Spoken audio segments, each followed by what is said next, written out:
Radio उड़ान की updates लेने के लिए इस चैनल को सब्सक्राइब कीजिए और इस वीडियो को ज्यादा से ज्यादा लाइक कीजिए और शेयर कीजिए। For more info log on to www.radioudan.com।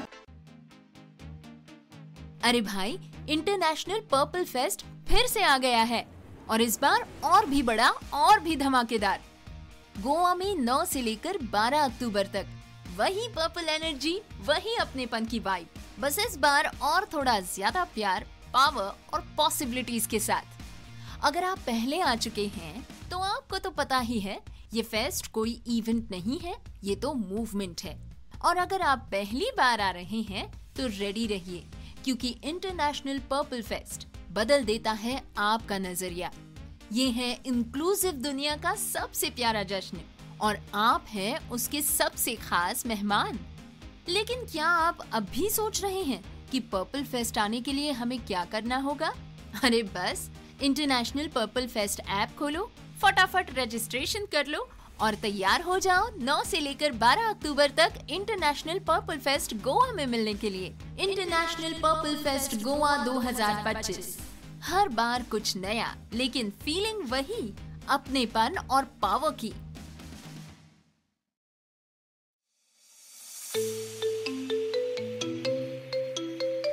Web accessibility testing हमेशा से एक चुनौती रही है, लेकिन इस चुनौती का अब समाधान उपलब्ध है। बैरियर ब्रेक का एली इंस्पेक्ट ब्राउजर एक्सटेंशन। फिर चाहे आप कोड की लाइन ढूंढने में स्ट्रगल कर रहे हों, स्क्रीनशॉट्स ले लेकर थक गए हों या फिर बुकमार्कलेट्स में उलझे हों, इन सभी समस्याओं का एक ही समाधान, बैरियर ब्रेक का एली इंस्पेक्ट ब्राउजर एक्सटेंशन, जो समस्याओं का समाधान करता है, गलतियों की तलाश करता है और वेब एक्सेसिबिलिटी टेस्टिंग को बनाता है और भी आसान। इस एक्सटेंशन को इस्तेमाल करने के लिए आज ही लॉग इन करें www.barrierbreak.com/eliinspect www.barrierbreak.com/A11YINSPECT। ये एक्सटेंशन क्रोम और एज जैसे मेजर ब्राउजर्स के लिए उपलब्ध है। बैरियर ब्रेक का Ally Inspect browser extension, web accessibility testing का उत्कृष्ट समाधान। जी दोस्तों, नमस्कार, आदाब, सत श्री अकाल। मैं दानिश महाजन प्रोग्राम बदलता दौर में आपका स्वागत करता हूं। आज एक बार फिर से हम आपको एक खास मेहमान से मिलवाने जा रहे हैं और एक बहुत इम्पोर्टेंट मुद्दे पर बात करने जा रहे हैं। आज हम बात करेंगे J&K में रिहैबिलिटेशन सेंटर्स की, आरपीडी एक्ट की इम्प्लीमेंटेशन की, इंक्लूसिव एजुकेशन की और आरपीडी एक्ट कितना वहां पर धरातल पर इम्प्लीमेंट अभी हुआ है, क्या चैलेंजेस हैं J&K में पर्सन्स विद डिसेबिलिटीज के सामने, खास तौर पे बच्चों के लिए। इस पर बात करने के लिए हमारे साथ डॉक्टर खैरुल निशा जी हैं, जो श्रीनगर में CWC चाइल्ड वेलफेयर कमेटी की चेयर हैं। ये पहली PhD होल्डर है in juvenile justice in J&K। Ma'am, बहुत बहुत स्वागत आपका रेडियो उड़ान पर। बहुत बहुत शुक्रिया आपका। सबसे पहले तो हमारे लिसनर्स को थोड़ा अपने बारे में बताएं और CWC एक्चुअली होता क्या है, इसके बारे में बताएं। मेरा नाम डॉक्टर खैरुल निशा है और मैं इस टाइम पे चाइल्ड वेलफेयर कमेटी श्रीनगर की चेयरपर्सन हूँ और मैं उन बच्चों के साथ काम करती हूँ जिनको नीड या केयर या प्रोटेक्शन की जरूरत है।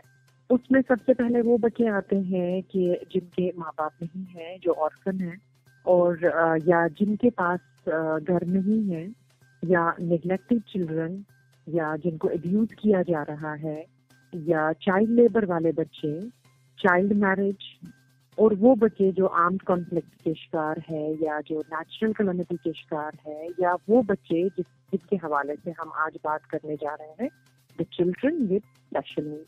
तो जब हम चाइल्ड वेलफेयर कमेटी की बात करते हैं, चाइल्ड वेलफेयर कमेटी एक स्टैट्यूटरी अथॉरिटी है जो एस्टैब्लिश की गई थी under juvenile justice care and protection of children act 2015 और जिसे जुडिशियल मैजिस्ट्रेट फर्स्ट क्लास के पावर्स दिए गए हैं और एक्सक्लूसिवली ये उन बच्चों को देखते हैं who are in need of care and protection. Right.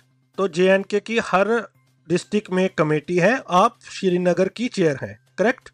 जी बिल्कुल, 20 के 20 डिस्ट्रिक्ट में चाइल्ड वेलफेयर कमिटीज हैं और मैं चाइल्ड वेलफेयर कमेटी श्रीनगर से बात कर रही हूँ। राइट। जब आप चेयर बनी इस कमेटी की, तो आपने बहुत सारी रिसर्च की होगी, आप पहली पीएचडी होल्डर हैं जुवेनाइल जस्टिस में, तो वैसे भी आपका एक्सपीरियंस और पकड़ इस सब्जेक्ट पर बहुत है। तो सबसे पहले क्या आपको लगा, क्या सिचुएशन क्या है धरातल पे? सबसे पहले जब ये डिपार्टमेंट मिशन वत्सालिया, जिसका नाम नॉमेनक्लेचर चेंज हो गया, जो इंटीग्रेटेड चाइल्ड प्रोटेक्शन सर्विसेज से जाना जाता था, 2018 में ये एस्टैब्लिश हुआ। और उस टाइम पे 22 डिस्ट्रिक्ट थे, स्टेट थी, तो 22 के 22 डिस्ट्रिक्ट में juvenile justice boards and child welfare committees बनाई गई। तो तब से जुवेनाइल जस्टिस एक्ट इम्प्लीमेंट हो रहा है इन लेटर एंड सेपरेट, और धीरे धीरे तरक्की की जा रहा है। तो सबसे पहले मैंने सर्विस दी जुवेनाइल जस्टिस बोर्ड में एज मेंबर फॉर 6 years। मैंने 2 टर्म्स दी वहाँ पे, और इस टाइम पे मैं चाइल्ड वेलफेयर कमेटी की चेयरपर्सन लास्ट 2.5 साल से अपनी सर्विसेज दे रही हूँ। तो अभी 2018 से पहले जुवेनाइल जस्टिस एक्ट कभी वजूद में था ही नहीं। आई मीन एक्ट तो था, एप्लीकेबल तो था, लेकिन इम्प्लीमेंटेशन कुछ भी नहीं थी। लेकिन 2018 के बाद इम्प्लीमेंटेशन शुरू हुई, और आज की डेट पे हर तरह की सर्विस दी जा रही है मिशन वत्सालिया के हवाले से इस तरीके के बच्चों को। तो इसी में से जो ये बच्चे स्पेशल नीड्स वाले बच्चे हैं जिससे हम आज बात करने जा रहे हैं, ये भी एक कैटेगरी है जिनके साथ हम डील करें। नहीं, वो ठीक है, लेकिन जब आप चेयर बनी तो सिचुएशन क्या थी, मैं वो जानना चाहता हूँ। जब आप धरातल पे, क्योंकि बहुत सारे आर्टिकल हम देखते हैं कि जो आरपीडी एक्ट की कुछ प्रोविजंस भी आपके अंडर आती हैं, तो उसकी इम्प्लीमेंटेशन क्या है। तो जब आप चेयर बनी तो आपने देखा कि काफी खामियां है, जब आपको लगा कि ठीक चल रहा है, जो मिशन चल रहा है उसको आगे बढ़ाना है, तो आपका फर्स्ट ओवरव्यू क्या था? देखिए, जब 2023 में जब कॉन्स्टिट्यूशन हुआ चाइल्ड वेलफेयर कमेटी का, तो श्रीनगर की चेयरपर्सन ने अपॉइंट हुई, तो काफी चैलेंजेस सामने आए। लेकिन इससे पहले भी चाइल्ड वेलफेयर कमेटी श्रीनगर में काम कर रही थी, और उन्हीं के मिशन को हम आगे बढ़ाने की कोशिश कर रहे थे। राइट। सबसे बड़े चैलेंजेस क्या हैं डिसेबल्ड बच्चों के सामने? किस तरह के चैलेंजेस और केसेस आपके पास सबसे ज्यादा आ रहे हैं?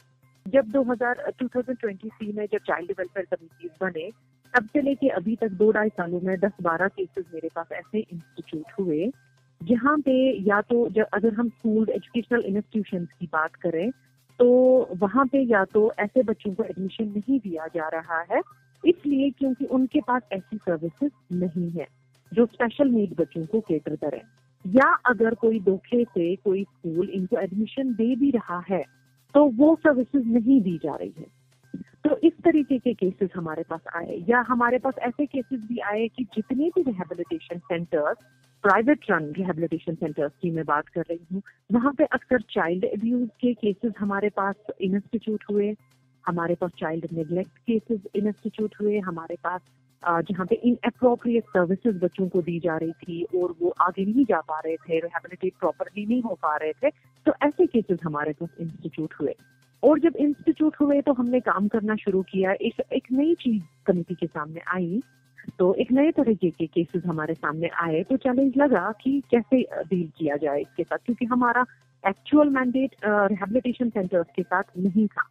तो कमेटी ने मिलकर डिसाइड कर लिया कि हम सरप्राइजिंगली कुछ विजिट्स करेंगे इनमें रिहेबिलिटेशन सेंटर्स में। तो अकॉर्डिंगली हमने 5-6 रिहेबिलिटेशन सेंटर्स में, मैं श्रीनगर डिस्ट्रिक्ट की बात कर रही हूँ, तो हमने विजिट किया। तो हमने विजिट के दौरान क्या पाया कि सबसे पहले लैक ऑफ मॉनिटरिंग मैकेनिज्म था ही नहीं, जिसकी वजह से पूरे चांसेस थे कि हमारे बच्चे वल्नरेबल हैं और चाइल्ड अब्यूज के पूरे चांसेस दिखाई दे रहे थे।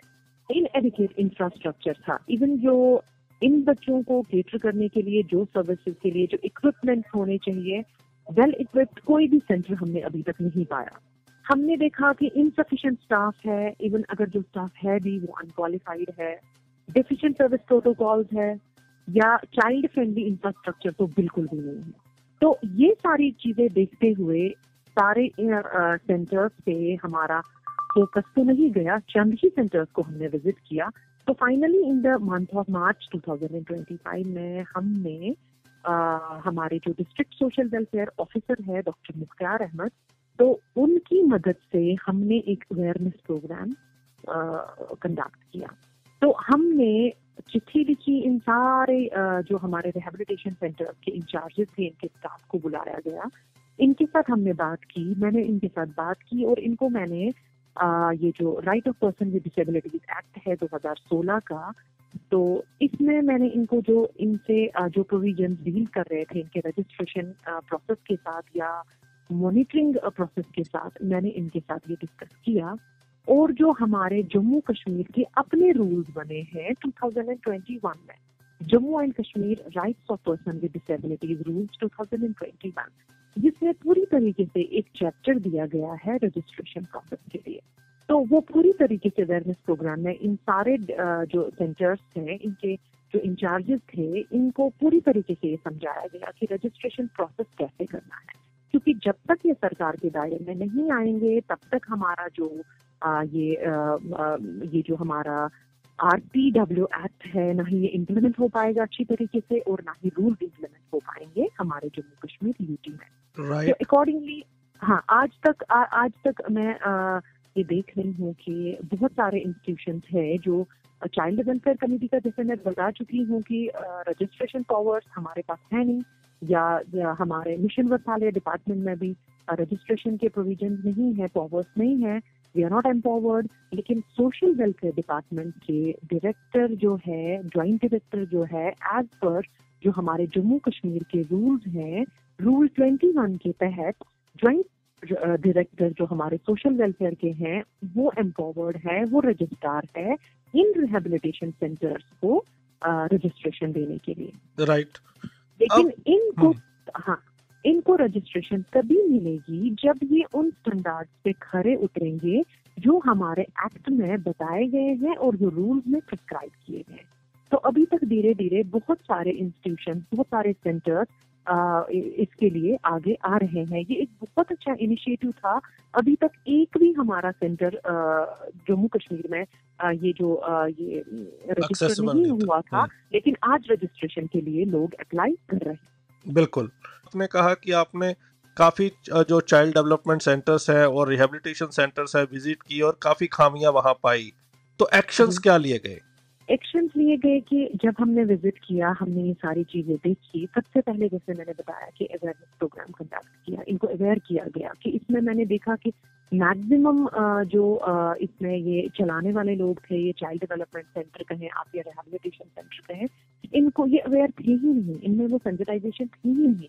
उन्हें ये पता ही नहीं था कि एक्ट के तहत ये RPW एक्ट के तहत इनको रजिस्ट्रेशन देनी है। इनको ये भी नहीं पता था कि इस एक्ट के तहत स्टेट हमारी यूटी ऑफ JNK ने 2021 में अपने रूल्स नोटिफाई किए। तो सबसे पहला काम हमने यही किया कि इन लोगों में एक अवेयरनेस पैदा की ताकि ये रजिस्ट्रेशन के लिए आगे आए। और दूसरा ये हुआ कि अकॉर्डिंगली जिन इंस्टीट्यूशन, जिन सेंटर्स की कंप्लेंट हुई थी, हमने अप्रोप्रिएट गवर्नमेंट को, अप्रोप्रिएट ये जो हमारा कंसर्न गवर्नमेंट था, उनको हमने चिट्ठी दी to take the appropriate action. तो ये हमारी तरीके से हुआ। बाकी जहाँ जहाँ कहीं भी चाइल्ड अब्यूज हुआ है तो उसमें हमने पूरी तरीके से कोशिश की है कि हमने बच्चों को अच्छी तरीके से सर्विसेज दिलाने की कोशिश की है, और जो अब्यूजर्स थे उनसे क्या नाम है, अपने प्रोसीजर के हिसाब से हमने लीगल एक्शन लिया है। क्या एक्शंस? तो जहाँ आप ये पूछ रहे थे कि इम्प्लीमेंटेशन अगर हम देखेंगे जम्मू एंड कश्मीर यूटी में, जो हमारी स्टेट थी जम्मू एंड कश्मीर स्टेट, उसमें सबसे पहले person with disability act 1995 applicable था। तो इम्प्लीमेंटेशन 2013 से शुरू हुई। पहली बार सब शिक्षा अभियान के तहत 2013 में 40 रिसोर्स पर्सन को अपॉइंट किया गया डिफरेंट डिस्ट्रिक्ट्स में, ताकि वो ऐसे बच्चों को स्कूल्स में सर्विसेज प्रोवाइड कर पाए। तो reorganisation by virtue of reorganisation act के बाद जितने भी सेंट्रल एक्ट थे वो यहाँ पे लागू हुए हमारी यूटी में। तो right of person with disabilities act जो 2016 में सेंटर में पास हुआ था, तो वो 2019 में यहाँ पे लागू होने लग गया। 2019 में ही 50 से ज्यादा स्पेशल एजुकेटर्स अपॉइंट किए गए डिफरेंट स्कूल्स में, डिफरेंट डिस्ट्रिक्ट्स में, ताकि ऐसे बच्चों को, मैं गवर्नमेंट स्कूल्स की बात कर रही हूँ, ताकि ऐसे बच्चों को सर्विसेज दी जाए। अब अगर हम आज की सिचुएशन बताएंगे, प्रेजेंट सिनेरियो क्या है पूरे 20 डिस्ट्रिक्ट में हर स्कूल में 2 या 2 से ज्यादा 3 रिसोर्स रूम एस्टैब्लिश किए गए हैं स्कूल्स में, ताकि ऐसे बच्चों को सर्विसेज दी जाए। लेकिन अगर हम आज भी प्राइवेट स्कूल्स की बात करेंगे, प्राइवेट स्कूल्स गिने चुने चंद ही स्कूल हमारे यूटी में है जहाँ पे ये जो लर्निंग सेंटर्स या चाइल्ड डेवलपमेंट सेंटर्स एस्टैब्लिश किए गए हैं और जहाँ पे बच्चे इस चीज का फायदा उठा रहे हैं। अदरवाइज जो बाकी के सारे स्कूल्स हैं वहाँ ऐसी कोई सर्विस अभी एस्टैब्लिश नहीं की गई है और बच्चे को डिनाई किया जाता है इस बेस पे एडमिशन के लिए, और अगर एडमिशन दिया भी जा रहा है तो ये सर्विसेज प्रोवाइड नहीं की जा रही। तो फिर आप इंटरवीन करके उनको एडमिशन दिलाती हैं? जब हमारा इंटरवेंशन रहता है, या तो बच्चे को डिनाइल किया जाता है या तो बच्चे को एडमिशन नहीं दिया जा रहा है क्योंकि उनके पास ये सर्विसेज है नहीं, या तो उनके पास ये सर्विसेज है तो इनअप्रोप्रिएटली उनको सर्विसेज दी जा रही है या अब्यूज किया जा रहा है बच्चों को, तो उसमें हमारा इंटरवेंशन रहता है चाइल्ड वेलफेयर कमेटी का। हमने ऐसे बहुत सारे स्कूल्स में जहाँ पे ये लर्निंग सेंटर्स है, चाइल्ड डेवलपमेंट सेंटर्स जिन्हें अलग विंग बनाई गई है, वहाँ पे हमने 2-4 बच्चों का अभी तक एडमिशन करवाया है और प्रॉपरली उनका फॉलो अप ले रहे हैं और उनकी रिहेबिलिटेशन अच्छे से जा रही है। माइंडसेट और एक्सेसिबिलिटी 2 बड़े इशू आते हैं डिसेबल्ड बच्चों के लिए या बड़ों के लिए, सबके लिए इश्यूज हैं। माइंडसेट क्या है? जैसे आपने कहा कि 1995 का एक्ट 2013 में शुरू हुआ इम्प्लीमेंट होना, और जेएनके के अपने अलग से कई मसाइल हैं, है ना, हमें मालूम है। तो अभी पर्सन्स विद डिसेबिलिटीज को लेके जनरल पब्लिक का माइंडसेट क्या है? क्या एक्सेसिबिलिटी पे काम होना शुरू हुआ है? क्या अपॉर्चुनिटीज उनको दी जा रही हैं? कैसा माइंडसेट है और एक्सेसिबिलिटी पे क्या स्टेटस है? इसमें जो हमारा सोशल वेलफेयर डिपार्टमेंट है वो बहुत अच्छे से काम कर रहा है। जो हमारे बच्चे हैं स्पेशल नीड वाले, सिर्फ बच्चे ही नहीं अडल्ट के साथ भी, तो प्रोग्राम ऑर्गेनाइज किए जा रहे हैं, अवेयरनेस प्रोग्राम है कंडक्ट कर रहे हैं ताकि लोगों में भी ये अवेयरनेस हो जाए कि इनके राइट्स को कैसे प्रोटेक्ट किया जाए। तो और अवेयरनेस प्रोग्राम की काफी ज्यादा जरूरत है। जी, लास्ट सवाल, मिशन और विजन क्या है CWC का बच्चों को लेके? आपके मिशंस क्या है, गोल्स क्या है, विजन क्या है, ताकि इस तरह की घटनाएं ना हो और बच्चों का जो जीवन है बढ़िया तरीके से चले? जैसे juvenile justice act care and protection of children 2015 की अगर हम बात करें तो 2 तरह के बच्चों को ये कैटर कर रहा है। पहला children in conflict with law and second children in need of care and protection, जिस कैटेगरी में इस तरह के बच्चे भी आते हैं, स्पेशल नीड्स वाले बच्चे। तो अगर आपके पास कभी भी ऐसी कोई कंप्लेंट आए या आपके सामने ऐसा कोई इंसिडेंट हो रहा है कि किसी भी स्पेशल नीड वाले बच्चे को अब्यूज किया जा रहा है या उसके राइट्स को इन्फ्रिंज किया जा रहा है, तो हमारे पास एक चाइल्ड हेल्पलाइन नंबर है, टोल फ्री नंबर 1098। अगर आप हमारे दफ्तर तक भी नहीं आ पाए, अगर आप हमारे रिटन कंप्लेंट भी नहीं कर पाए, आप अपनी इंडिविजुअल आइडेंटिटी को डिस्क्लोज नहीं करना चाहते हैं, तो आपके पास टोल फ्री नंबर 1098 है, उस पे आप कॉल करें। हम उस बच्चे के रेस्क्यू के लिए भी जाएंगे और हम उसमें लीगल एक्शन भी लेंगे और रिहेबिलिटेशन पूरी तरीके से होगी उस बच्चे की। बिल्कुल।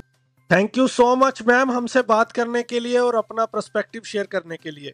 बहुत बहुत शुक्रिया आपका कि आपने मुझे दावत दी और इतने इम्पोर्टेंट मुद्दा पे बात करने के लिए। Thank you. तो लिसनर्स, बात की हमने आज डॉक्टर खैरुल निसा जी से, जो CWC की चेयर हैं श्रीनगर में, जिन्होंने बताया कि किस तरह की खामियां हैं, कैसे वो एक्शंस ले रहे हैं, कैसे मॉनिटरिंग हो रही है। अगले सप्ताह मुलाकात होगी, किसी और पर्सनैलिटी के साथ बात करेंगे डिसेबिलिटी के किसी और मुद्दे पे। दीजिए इजाजत, सुनते रहिए रेडियो डाना flight of life. Bye bye. पेश है स्मार्ट ऑन ग्लासेस, एक ऐसी डिवाइस जो तकनीकी और सादगी को साथ लाता है। यह हल्का डिवाइस स्मार्ट ऑन ऐप के जरिए आपके फोन से जुड़ता है और देता है आपको 7 जबरदस्त फीचर्स। कैमरा फीचर्स, वस्तुओं और नोटों की पहचान, 13 भाषाओं में पढ़ाई और पढ़ाई के सवालों का हल। Non camera features, WhatsApp image का सारांश, डॉक्यूमेंट AI से स्मार्ट वर्क और स्मार्ट आई जो डायग्राम, चार्ट्स और ग्राफ की पूरी जानकारी देता है। और सबसे बेहतरीन बात, इसे चार्ज करने की कोई जरूरत नहीं। ये आपके फोन से सीधे पावर लेता है और तैयार रहता है हमेशा आपके साथ। तो इंतजार क्यों, अभी जुड़े और अपने जीवन को नया आयाम दे। कॉल करें हमारे सपोर्ट नंबर पर 7016606884। स्मार्ट ऑन ग्लासेस, आपकी नई दृष्टि, नई सोच। बड़ी खुश दिख रही हो। एक्चुअली बड़े अरसे से सुधा मूर्ति की एक ऑडियो बुक ढूंढ रही थी, आज मिली है। अरे बहुत लकी है तू, हमारे गांव में तो इंटरनेट ही नहीं है।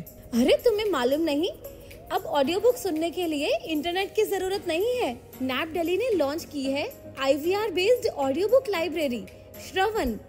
इतनी लंबी किताब फोन पे कैसे पढ़ेंगे? अरे pause, rewind, next page, next chapter जैसे बहुत से फीचर्स हैं वहाँ। अच्छा, तो मुझे कॉल कहाँ करना होगा?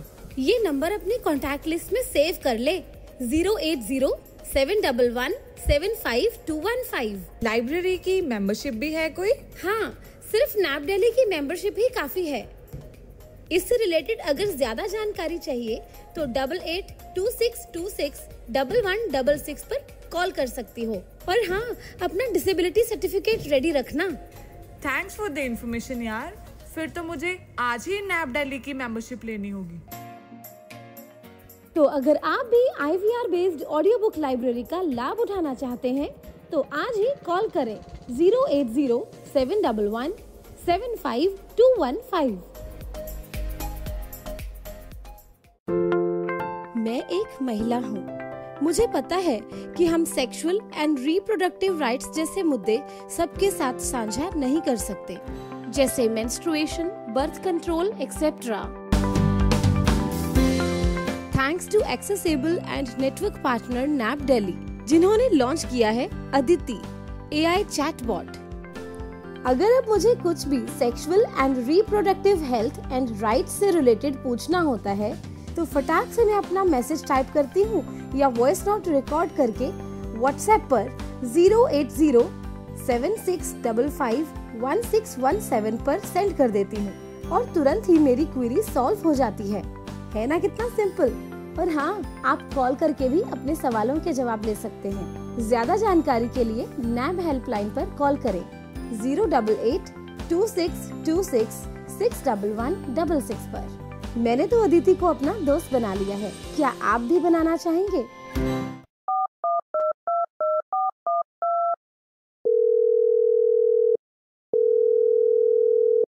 रेडियो उड़ान में आपका स्वागत है।